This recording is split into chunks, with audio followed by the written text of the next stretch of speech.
And that anti-fracking sentiment has slowed the adoption of shale gas across much of Europe, despite concerns over the region's energy dependence on Russia. The U.S. Energy Information Administration estimates Europe sits on 12% of the global shale gas reserves. Poland is believed to boast Europe's largest shale reservoirs, but yields from exploratory wells have been disappointing. France is another country with high fracking potential, but French President François Hollande says he'll uphold a ban on fracking at least until he's out of office in 2017. And Ukraine was once seen as a promising source of shale gas, but Shell halted drilling this year after separatist violence broke out. Now, for more on the UK's controversial decision on fracking, we are joined by Gregory Zuckerman. He's the author of The Frackers, the outrageous inside story of the new Billionaire Wildcatters. Thank you for joining us tonight. Great to be here. All right, so what do you make of the timing of this decision in the UK? It's kind of curious. It's just when things are heating up between Europe and Russia. So is this about trying to make a stance and try to become more energy independent? I think part of it is. There are all kinds of reasons England should start fracking. The North Sea is dying out.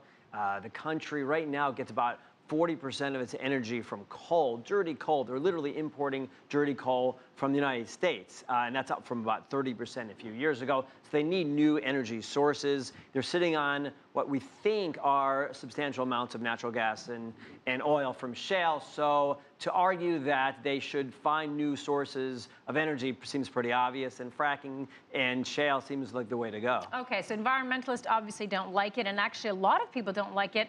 We've even heard from Public Health England, which is the health protection agency in the UK.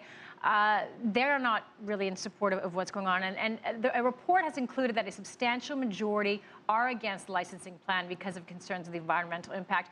What is being done to sort of assuage their concerns? Well, England's different than the United States. So in the United States, there's been more progress. Companies are coming together in a few different areas, Pennsylvania, Colorado, some other states, to make some compromises, to make better regulations, to make sure they do a better job of fracking. When it comes to England, it's a whole different world because the individuals don't own their own mineral rights under their homes. So literally an energy company can come in and without telling them, start fracking in their area? Well, if the government agrees. But right. I would argue that it's actually a little bit easier here to work out deals. So individuals, entrepreneurs, wildcatters can cut deals with individuals. There, it's the crown. So the government gets involved, and individuals don't get really compensated. That's the key. In the United States, somebody in Pennsylvania, a farm owner, an individual, will be able to cut a deal, lease their land, get compensated for it. In England, they talk about kicking money to localities, to individuals, but it's all talk at this point. It's hard to see how you're going to compensate an individual for the risks. And it's not necessarily just the fact that there's water being risked, and I think you can handle those kind of risks,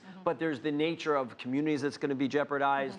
There's commuting, there's the noise of it, and the trucking, that kind of thing. Right. Well, Gregory, I mean, we've seen here in the state of New York, there are municipalities that have decided to basically enact laws that apply to their towns that can ban fracking, and they're able to do that, and it's passed by Supreme Court in New York. Is it the same thing in the UK? I mean, do they have any similar kind of setup? Well, in the UK, the government is in charge, and the government can be easily pressured by environmental groups, whereas here in the United States, individuals can work out deals. In New York State, yeah, the government has decided to ban it for now, but it's not clear how long that's going to last. At some point, they're probably going to have to make some kind of compromise because there are people that need the money, upstate New York, et cetera.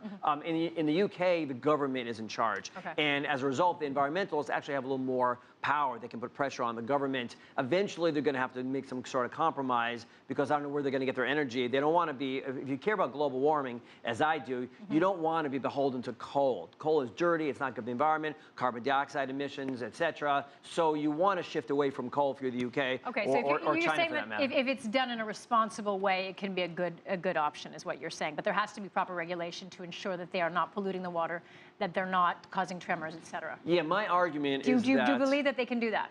Yes, I believe that rather than condemning fracking and hope it goes away, it's not going away. Better to put pressure on oil and gas companies to do a better job of fracking, of producing energy, rather than just sort of condemning them. So in other words, meet there, make a compromise, meet halfway and do a better job so that we can shift to natural gas from coal. Okay, Gregory. Now, one of the sort of headlines in this story in the UK right now is the fact that there might potentially be fracking in national parks, which seems like sort of a violation of the whole idea of a national park. Is it substantial? this headline? My understanding is that it's only going to be on exceptional circumstances where they're going to be allowing fracking and production in national parks. They can't even get more than a handful of wells in the country, in the whole of the United Kingdom, done. So I wouldn't worry so much about national parks right now. Let's see if they can get a few wells going, natural gas or oil, elsewhere in the country. All right, so we've seen a resistance in the rest of Europe, though, to fracking. Do you expect them to change their stance on fracking? Let's think Germany, for example. Do I? No, I do not. I think that the environmentalists are pretty strong there. There's a lot of hypocrisy, I would argue, in Europe. So some countries have a lot of nuclear production, which is the best. It's pretty green France, and it's cheap. Exactly, France.